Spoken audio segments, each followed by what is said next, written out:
Okay, so one thing I didn't show you yet was in configuration mode was user management.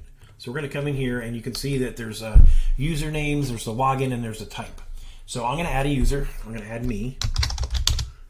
And I'll just do K Miller. And then my password, I'll just make it 123 for now. And then you can pick your type of user. Is this person an engineer or an operator? An engineer can log into service mode and they can manually open and close all these valves for setting up the system. They can get to configuration. An operator does not get that mode. They cannot go into configuration and they cannot get into manual. I'm going to leave me as an operator. I'm going to hit OK. And I'm going to close this. And I'm going to close this. And I want to show you something that when I create, we're going to go there. I'm going to go to the Phoenix Tech RIE folder. And so what happened is when I create a new user, in the recipes file, it created a folder for me. So every user has their own recipe folder. So these recipes I create will belong to me. Other users can use them, but they cannot modify them. If they want to modify it, they have to copy it into their own folder. So that you can read more about it in the support, and it explains how you can have a master or gold master recipes that aren't changeable by other people. Anyway, so I'm going to go in here. I'm going to log out and log back in as me. And now we're going to go and edit a recipe, and I'm going to create a new recipe.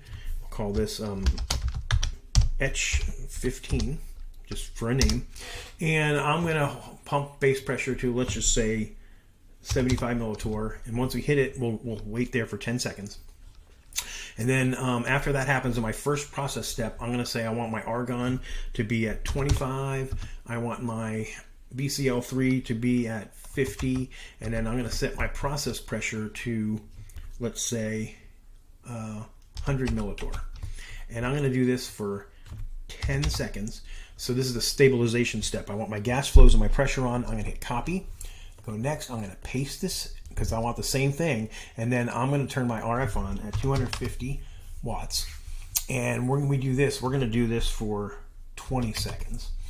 And if you want to have this recipe step checked for tolerance, you check this little box right here. That means the system will automatically check to make sure these values don't drift too much.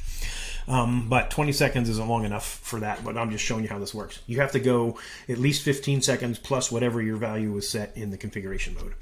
I'm going to run this recipe now. So this is a recipe we have ready to run, and I'm going to hit run.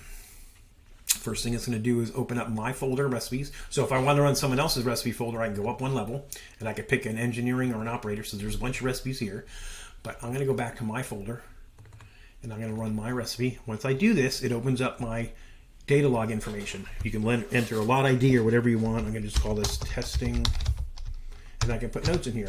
Hi, this is Kevin T. And then when you hit enter, it's going to start.